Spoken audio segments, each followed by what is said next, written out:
I spent 40 years practicing medicine in hospitals across this country. I treated thousands of patients. I saw every imaginable condition walk through my doors. And yet, the most important lesson about healthy aging didn't come from a medical textbook or a research study. It came from a chance meeting during a medical conference in Osaka, Japan, about 15 years ago. I was there to present on cardiovascular health in aging populations, a topic I had dedicated much of my career to understanding.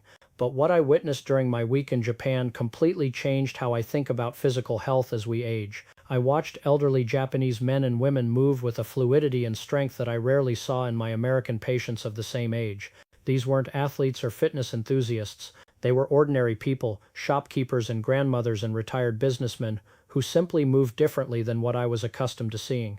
During one morning walk through a park in Kyoto, I encountered a group of elderly adults practicing traditional movements together.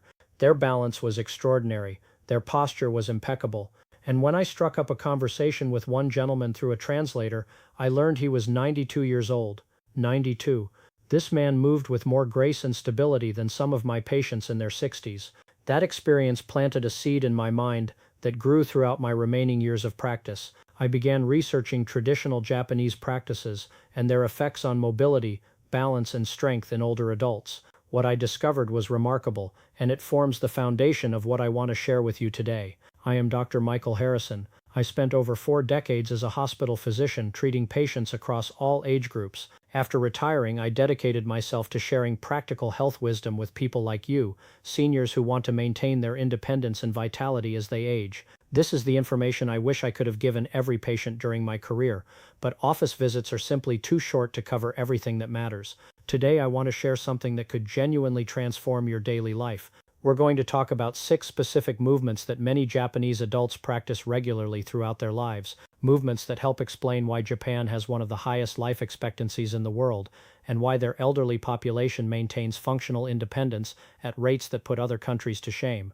Before we dive in, I want to be clear about something important. While I am a physician sharing evidence-based information, this video is for educational purposes only. It is not a substitute for personalized medical advice from your own doctor who knows your specific health history. Always consult with your healthcare provider before making any changes to your exercise regimen or starting any new physical activity. That said, let me share what I've learned. When I think about what happens to our bodies as we age, I often think about a patient I'll call George. George was 67 when he first came to see me, a retired engineer who had spent 35 years sitting at a desk designing bridges. The irony wasn't lost on either of us when he told me about his chief complaint. "Dr. Harrison," he said, "I feel like my own body is collapsing. I can't stand up from a low chair anymore. I'm terrified of stairs. Last month I nearly fell in my own bathroom." George's fear was written all over his face. This was a man who had designed structures meant to last for centuries, and now he felt his own foundation crumbling beneath him. What scared him most wasn't dying, it was losing his independence. It was the thought of being unable to care for himself, of becoming a burden to his children, of ending up in a nursing home. I hear this fear almost every day from my patients, and I want you to know that if you share this fear, it is completely valid. The statistics are sobering. Falls are the leading cause of injury-related death in adults over 65. 1 in 4 older adults falls each year, and the consequences extend far beyond physical injury. Falls erode confidence, limit activity, and begin a downward spiral that can accelerate aging dramatically. Let me put some numbers to this. According to the Centers for Disease Control, more than 3 million older adults are treated in emergency departments each year for fall injuries. Over 800,000 are hospitalized. The direct medical costs exceed $34 billion annually. But the real cost is the loss of independence that so many people experience after a serious fall. I've seen it too many times. A patient falls, breaks a hip, goes through surgery and rehabilitation, and never quite returns to where they were before. They move slower, they fear more, they do less. And that doing less creates more weakness, which creates more fear, which creates even less activity. It's a cycle that destroys quality of life. But here is what gives me hope. The research is abundantly clear that this decline is not inevitable. The movements I'm going to share with you today directly target the physical capacities that prevent falls and maintain independence. They build leg strength, improve balance, increase hip mobility, and enhance the mind-body connection that keeps you stable on your feet. What makes these 6 movements special is that they weren't designed in a laboratory or invented by fitness professionals. They evolved over centuries of practice, refined by generations of people who lived without modern conveniences, people who squatted and knelt and moved in ways that kept their bodies strong and flexible well into old age. Let me break this down the way I explain it in my office, using a numbered approach so you can easily follow along and remember what we cover. We're going to discuss 6 specific movements, starting with number 6 and building toward what I consider the most important at number 1. Stay with me through all 6, because each one offers something unique and valuable.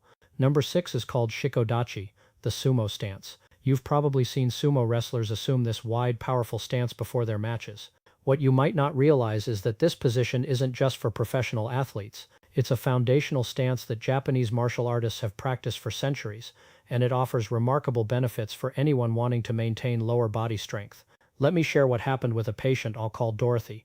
Dorothy was 73, a retired schoolteacher who had developed what she called marshmallow legs. Her exact words to me were, "Doctor, my legs feel like they might give out at any moment. I'm holding onto walls and furniture everywhere I go." Dorothy's quadriceps and inner thigh muscles had weakened significantly over years of sedentary living. She had stopped trusting her legs, which meant she used them less, which meant they weakened further. It was a vicious cycle I've seen hundreds of times. We incorporated the sumo stance into Dorothy's daily routine, starting with just holding the position for 10 seconds while holding onto a sturdy chair. Within 6 weeks, she was holding the stance for 30 seconds without support. More importantly, she told me something that still brings me joy when I think about it. She said, "I went to my granddaughter's dance recital last weekend, and I stood up from those awful folding chairs without grabbing anything. I haven't done that in years." Here's exactly how to perform the sumo stance. Stand with your feet significantly wider than shoulder width apart, roughly double your shoulder width. Turn your toes outward at about 45 degrees so they point toward the corners of the room. Now here's the important part. Keep your back completely straight as you bend your knees and lower your hips. You want to sink down until your thighs are roughly parallel to the floor. Though if you're just starting out, even a quarter of the way down provides benefits. Hold this position with your weight distributed evenly between both feet. Your knees should track directly over your toes. Place your hands on your thighs for stability if needed, or hold them in front of your chest. The key is maintaining that tall spine while your legs do the work. Research published in the Journal of Geriatric Physical Therapy found that wide stance exercises like this one significantly improve lateral stability, which is crucial for preventing sideways falls. This movement strengthens your quadriceps, your inner thigh muscles called adductors, your gluteal muscles, and even your deep core stabilizers. What I find particularly valuable about this movement is how it addresses a weakness that most exercise programs completely ignore. When you walk, you primarily move forward and backward. Most gym exercises follow this same pattern. Lunges go forward, squats go up and down. Even walking on a treadmill is straight-ahead motion. But falls often happen when we need to move sideways quickly, when we need to catch ourselves after an unexpected shift in balance. The sumo stance specifically trains that lateral stability by strengthening the muscles that control side-to-side movement. In Japan, researchers at Osaka University tracked a group of adults over 70 who practiced wide stance exercises for 12 weeks. The improvements were remarkable. Not only did their leg strength increase by an average of 18%, but their sideways stability improved by nearly 30%. These weren't athletes in a laboratory. They were ordinary people practicing at home for just 10 to 15 minutes a day. Number 5 is Nekowashi Dachi, the cat foot stance. This one might feel unusual at first, but trust me, the balance benefits are extraordinary. The cat foot stance involves standing with almost all your weight on your back leg while your front foot touches the ground only lightly, like a cat testing the water before drinking. I want to pause here and remind you that I'm not suggesting you jump into these movements without guidance. What I'm sharing today may inform a conversation with your doctor or physical therapist, but any new exercise program should be approached gradually and under appropriate supervision if you have existing health conditions. A remarkable study from the University of Tokyo examined elderly adults who practiced traditional martial arts stances versus those who did conventional exercise programs. The stance training group showed 30% better improvement in single-leg balance tests. This matters enormously because most falls happen during single-leg moments, when you're stepping over something, climbing stairs, or simply walking and shifting your weight. Here's how to practice the cat foot stance. Begin standing near a wall or sturdy furniture for safety. Stand on your right leg and let your left foot rest on the floor in front of you, barely touching the ground with just your toes. Your back leg, the right one, holds 90% or more of your body weight. Keep your hips level and your spine tall. The challenge is maintaining your balance while keeping that front foot light. If you're touching the wall for support, that's perfectly fine. Work toward doing this without holding on to anything. Switch legs and repeat. holding each side for 15 to 30 seconds initially. What happens physiologically when you practice this stance is fascinating.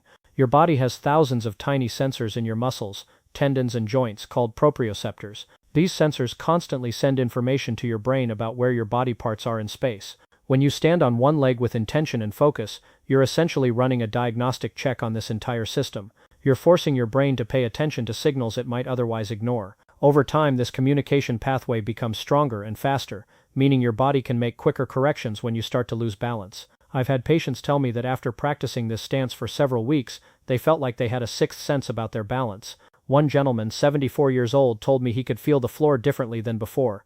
He said it was like his feet had woken up from a long sleep. That's proprioception improving, and it's one of the most protective factors against falls that we can develop at any age. Number 4 is Seiza, the traditional Japanese sitting posture. Walk into any traditional Japanese home, tea ceremony, or meditation hall, and you will see people sitting in Seiza. It involves kneeling with your legs folded underneath you, sitting back on your heels. This position has been practiced in Japan for centuries, and it offers benefits that Western chairs simply cannot provide. Now, I should tell you about a patient named Margaret who was hesitant when I first suggested exploring floor-based positions. Margaret was 69 and had significant knee concerns. She said, "Dr. Harrison, I haven't sat on the floor since my children were babies. There's no way I'm getting down there now." I understood her hesitation completely, but we worked together on modified versions, and Margaret gradually built the mobility and strength to practice a supported version of Seiza, using cushions under her hips and knees. What surprised her most wasn't the physical improvement, it was the psychological shift. She told me, "I feel like I've reclaimed something. Getting up and down from the floor doesn't feel impossible anymore. It feels like something my body can do." This is what the research shows as well. Adults who maintain the ability to sit on and rise from the floor have significantly lower mortality rates. A famous Brazilian study found that the ability to sit down on the floor and stand back up without using your hands was an independent predictor of longevity. The easier this is for you, the better your overall health tends to be. To practice a modified Seiza, you don't need to go straight to the traditional full position. Start by kneeling on a soft surface with cushions or a folded blanket under your knees. Place another cushion or yoga block between your heels and your buttocks, sitting on this raised surface rather than fully onto your heels. This reduces stress on your knees while still providing the benefits of the position, including hip flexor stretching and ankle flexibility work. The hip flexors, those muscles at the front of your hips that connect your upper body to your lower body, become chronically tight in people who sit in chairs all day. And here's the problem with tight hip flexors: they pull your pelvis forward, which compresses your lower back, which changes your posture, which affects your balance. It's all connected. By stretching these muscles in Seiza, even a modified version, you're addressing a root cause of many of the postural and balance problems that plague older adults. I tell my patients to start with just 30 seconds of modified Seiza each day. That's all, 30 seconds. But I want those 30 seconds to be mindful. I want them to pay attention to the stretch in the front of their thighs and hips. I want them to notice how their spine stacks naturally when sitting upright in this position. Within a few weeks, many find they can hold the position longer. Some eventually work their way to the full traditional Seiza, others never do, and that's perfectly fine. The benefits come from the practice itself, not from achieving some perfect form. Number 3 brings us to Zazen, the seated meditation posture. This might seem like merely a meditation practice, but there's profound physical wisdom embedded in this position. Zazen requires you to sit with your spine completely self-supporting, without leaning against anything. Your core muscles must engage to maintain your posture over extended periods. Research from Harvard Medical School has documented that postural awareness practices like Zazen improve something called proprioception, which is your body's ability to sense its position in space. Strong proprioception is essential for balance. When your brain receives accurate information about where your body is, it can make faster corrections when you start to lose your balance. A patient I'll call Robert showed me just how powerful this connection can be. Robert was 71 and had experienced 2 falls in the previous year, both of which happened when he was simply walking on flat ground.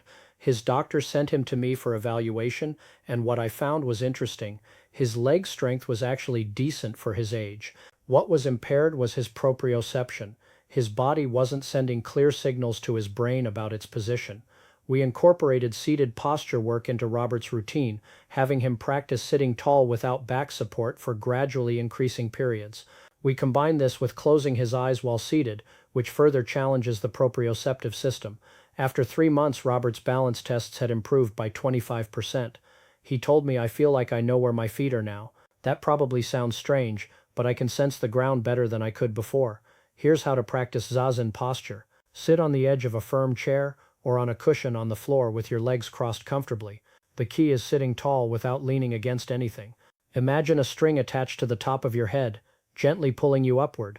Your chin should be slightly tucked, your shoulders relaxed but not slumped. Place your hands on your thighs or in your lap. Breathe naturally, and focus on maintaining this aligned posture. Start with just 2 minutes and gradually increase the duration. The goal is not meditation necessarily, though that has its own benefits. The goal is training your postural muscles and your proprioceptive awareness through sustained mindful sitting. Here's something that might surprise you about this seemingly simple practice. When you sit with good posture without any back support, your brain is constantly working to maintain that position. It's processing information from your inner ear, your eyes, your muscles, and your joints, all simultaneously. This continuous low-level challenge to your nervous system is exactly the kind of stimulus that keeps it sharp and responsive. It's like doing a crossword puzzle for your balance system.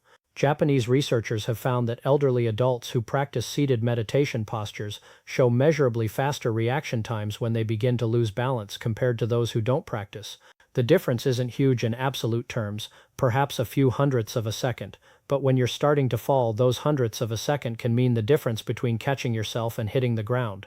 Number 2 is kibadachi, the horse riding stance. This is perhaps the most challenging stance we'll discuss, and it's also one of the most beneficial for building the raw leg strength that keeps you independent as you age. The horse stance is exactly what it sounds like. You stand as if you're straddling a horse, with your thighs parallel to the ground.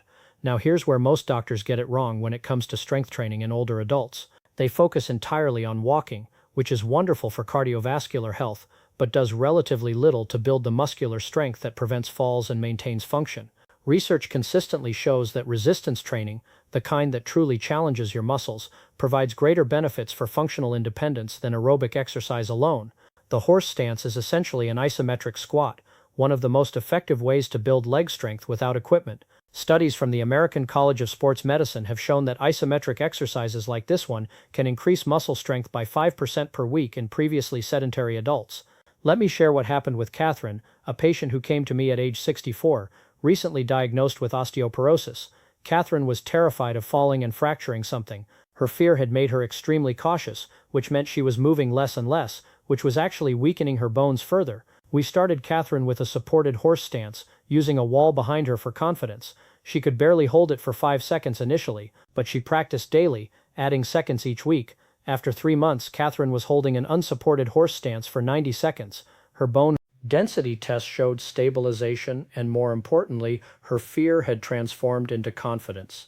Here's how to practice the horse stance. Stand with your feet wider than shoulder width apart, toes pointing forward or very slightly outward. Bend your knees and lower your hips as if sitting back into a chair, but keep your weight distributed evenly and your torso upright. Your thighs should work toward being parallel to the floor, though you may start much higher than this. Keep your knees tracking over your toes, not collapsing inward. Engage your core muscles to keep your spine straight. Hold this position, breathing steadily, for as long as you can maintain good form. Even 15 seconds provides benefit. Work toward 1 to 2 minutes over time. I want to address something that I know concerns many people when they hear about exercises like this. They worry about their knees. They've been told, perhaps by other doctors, that squatting movements are bad for aging joints. Let me clear this up based on what the research actually shows. Static holds like the horse stance, when performed with proper form and at an appropriate depth for your current ability, actually place less stress on the knee joints than walking upstairs. The key words there are proper form and appropriate depth. You don't need to sink down until your thighs are parallel to the floor on day 1. You can start with just a slight bend in your knees and still get significant benefit. The muscles get stronger regardless of how deep you go. What matters is that you challenge them beyond what they're accustomed to.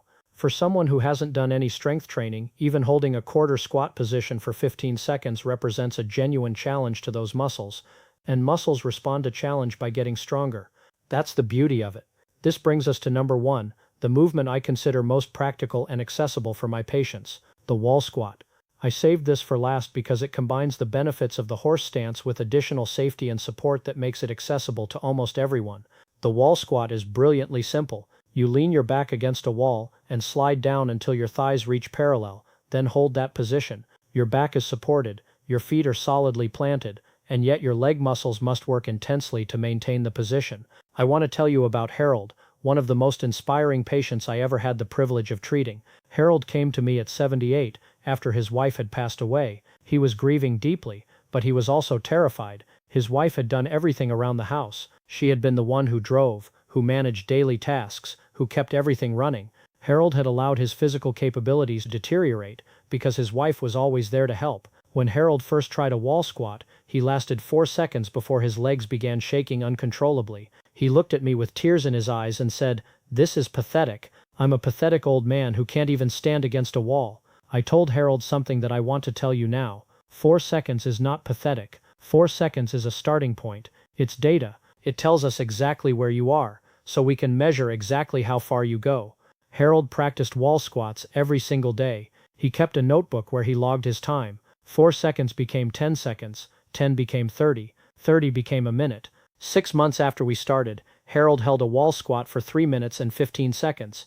But more importantly, Harold was grocery shopping by himself. He was taking his grandchildren to the park. He was living his life. Here's exactly how to perform a wall squat for maximum benefit. Stand with your back flat against a wall, feet about 2 feet away from the wall, and shoulder width apart. Slowly slide your back down the wall, bending your knees until your thighs reach parallel to the floor. Your knees should be directly above your ankles, not jutting forward past your toes. Press your lower back into the wall and hold this position. Your quadriceps will burn. That burning sensation means the exercise is working. Hold for as long as you can maintain good form, then slowly slide back up. Rest and repeat. Research from the Journal of Strength and Conditioning found that wall squats activate the quadriceps muscles at nearly the same level as traditional weighted squats, but with significantly less stress on the joints. This makes them ideal for older adults who want strength benefits without joint strain. I want to bring all of this together now. These 6 movements, the sumo stance, the catfoot stance, Seiza, Zazen, the horse stance, and the wall squat, represent a comprehensive approach to maintaining the physical capabilities that keep you independent.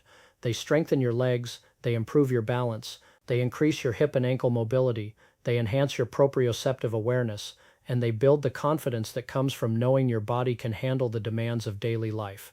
You don't need expensive equipment, you don't need a gym membership, you don't need special clothing, you need a wall and a few minutes each day.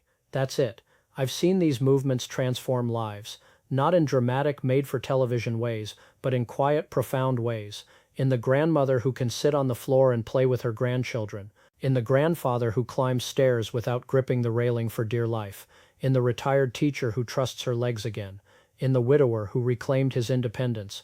What I want you to understand is that your body has not given up on you. It may have adapted to inactivity, yes. It may have lost strength and mobility that it once had, yes. But adaptation works in both directions. Just as your body adapted to doing less, it will adapt to doing more. The human body is remarkable in its capacity for improvement at any age. Studies have shown that people in their 80s and 90s can still build muscle, still improve balance, still enhance their functional capabilities. It's never too late to start. The Japanese have a concept called kaizen, which means continuous improvement through small, consistent steps. That's exactly how I want you to approach these movements.